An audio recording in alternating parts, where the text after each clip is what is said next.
Hi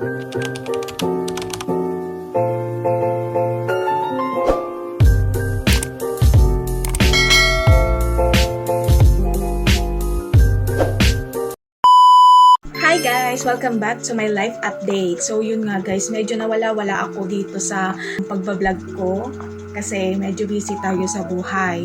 So for today's video, gagawin nga pala natin yung random fact about me. So this is a top 5 na random fact about my personality. So yun. Number 1 is my true name. So my true name is Jan Marie Palaran. So ayun, panganay nga pala ako sa magkakapatid. And alam nyo ba guys na dapat ang name ko is hindi Jan Marie. Oh, kayo. So dapat ang name ko is Dalin. Jan Dalin. Dahil nga, kwento sa akin ng mama ko is yung pangalan ng ninang ko, Juan Dalin. So dapat Jan Dalin yung name ko. Pero dahil nga sa sabi-sabi na alam nyo na, ewan ko kung sa iba, yung kapag panganay nga daw kasi dapat Maria, Marie, or Mary, di ba? Ganun yung mga kasabihan nila eh. So yun, kaya Jan Marie yung pangalan ko. Sa side nila mama is mga taga Sambales, Sambalenya. So hello sa mga kamag-anak ko dyan. Iscobal family, Atienza family, hello guys! And then nga, sa side naman ng papa ko is sa Leyte sila. Sa Sambales, ilang beses na akong nakakapunta or nakakapasyal doon actually. And then sa Leyte, never pa akong nakakapunta sa side ng papa ko. Pero, pangarap kong pumunta doon. So, hello sa mga taga Leyte, Bato Leyte ba? Basta taga Leyte, yun. Hello sa Palaran family and Garaw family. Hello sa mga kamag-anak ko dyan. Follow niyo ako. Joke. So, life update naman ng parents ko is sa Batangas sila ngayon nakatira. Dun kasi nagwo-work yung papa ko. Actually, dito talaga ako sa Maynila pinanganak. Pero nung bata ako is simula, I think, basta sa Bulacan ako nag-aral simula daycare hanggang elementary. Oo. Tapos grade set, first year high school, dun din ako. And then second year high school, tumigil din, nag-transfer ako sa Laguna. So yun, namimiss ko na yung best friend ko dyan. Hello bestie, bestie Hana, hello, I miss you. Pag may time ulit ako, dadala ulit ako dyan sa'yo. So, yun yung number 1 fact about me. Yun, about sa background family ko. Number 2 is, I have a live-in partner and one only child. Yun, may partner na ako ngayon and then may anak ako isa, lalaki. Yung anak ko is 6 years old, magsa 7 years old na siya. Then yung asawa ko is magta 28 years old. And then yun, nag-start kami ng live-in partner ko is 2017. 2017 kami nag-start. So, ilang years na kami ngayon? 8 years. 8 years na kami. Facts about me, number 3.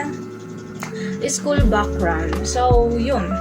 Nag-aral ako sa Bulacan elementary. Simula daycare hanggang elementary. Grade 6 dyan sa Bunsuran Elementary School. Shout out sa inyo. Hello, napakaganda ng drawing sa pagtuturo nyo dyan. High school is sa Laguna. Laguna ako nag-high school. 'Di ba? Kung saan ako nakakarating. Pero for dito lang sa Luzon. Sa Laguna ako nag-high school since simula grade 8 hanggang makagraduate ng junior high school. Yan, sa Calamba, Laguna. Then after nyan, lipat ulit dito sa Maynila. Diyan ako nag-senior high school sa Philippine College of Criminology. Strand is Accountancy, Business, and Management. So, graduate ako dyan. Ayun, napakahirap ng ABM pero nakayanan. Yun, hanggang senior high lang ako. Kasi, yun, alam niyo na, mga kabataan, mga kabataan dyan. Ay, joke lang. Hindi, alam niyo na. Kasi nag-asawa agad ako. Lumandi. Yun, lumandi agad. So, number 4, my hobbies. Yung libangan ko sa buhay is, sa ngayon, libangan ko is cooking. Yan, nakikita naman yan sa, sa mga reels ko sa Facebook na nagko-cooking serya ako doon. Nagko-cooking serya ako. And then, sunod is painting. Yun, nakahiligan ko na din yung painting na by number hindi yung ako yung kusang magkaganon-ganon. So, next is, mahilig akong kumanta. Sample, gusto nyo? Ayoko. Hindi, mahilig lang akong kumanta pero wala akong boses Hindi ako yung literally singer. kung aanuhin, char. And then sayaw, yun. Trip ko din minsan sumayaw. Alam niyo na, sa TikTok. kahit ayaw sa akin ng step, go pa rin ako, char. Wala, gusto ko, nalilibang ako dun eh. And then, bukod dun, syempre, libangan ng nanay, yun. Maglinis-linis, kung ano, pero yun yung pinaka-main ko. And then, mag-vlog, yan. Isa din yan sa mga hobbies ko. Mag-edit ng vlog, film ng video, mag-picture, gano'n. Number 5. Top 5 muna tayo, So, ito yung pinaka-last muna. Number 5 is my attitude. My personality. So, dito tayo tatagal. Ay, joke lang. So, yan, mga nila lang. Alam niyo na, number 1 is mabait ako sa taong mabait. Mabait ako sa taong mabait. Hindi. Depende talaga sa tao kung ano yung ina-apply niyong ugali sa akin. Then, good. Kung good, edi good din ako sa inyo. Ganun lang yon. Number 2 is marunong akong makisama. So, marunong akong makisama, marunong din akong makiramdam. Yun. Kapag alam ko yung tao na may something, ganun. Marunong akong makiramdam kung paano ko siya pakikisamahan, i-approach, or paano ko pakikisamahan yung ugali niya. Marunong ako makiramdam kapag alam kong pangit yung intention sa akin, ganun. And, kiss, makikita nyo akong nakangiti sa inyo. Paano yung ngiti? Pero, sa kaloob-looban ko, alam ko kung ano or paano yung galawan. What? Ang pangit ang putik. So, yun. Number 2. Soft-hearted. Wow. Talaga ba? Soft-hearted na medyo may anger issue. Yan. Alam yan ng mga nakapaligid sa akin na meron akong anger issue.